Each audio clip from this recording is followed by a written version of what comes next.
రాజు కొట్టేసినావు కదరా, నాతో ఇప్పుడు ఉంటావా లేదా చెప్పు. తండేళ్ళని నేనే వెళ్ళకపోతే ఎలాగే? నువ్వు ఇప్పుడు వెళ్ళిపోతున్నావంతే, ఏటికి వెళ్తున్నట్టు కాదు, నా నుండి పూర్తిగా వెళ్ళిపోతున్నట్టు. ఏంటి ఇలాగా మాట్లాడుతున్నావు? నేను ఇలాగే మాట్లాడతాను. ఏంటి ఇప్పుడు వెళ్ళకపోతే నీ పదవి పరువు పొద్దనా?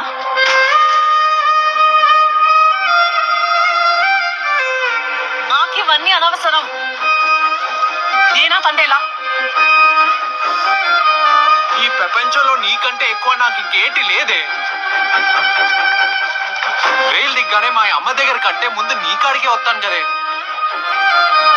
మరి ఉండిపోవచ్చు కదా, ఉండిపో రాజు నా కోసం.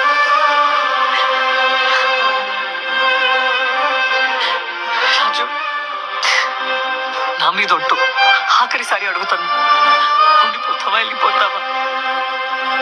ఎలాకంట ఉండలేని ఎన్నాళ్ళుగా వేచెను కళ్ళు, మళ్ళీ నిన్ను చూస్తే చాలు, నీకోసం వేచుందే ప్రాణంగా ఈ బుజ్జితల్లి.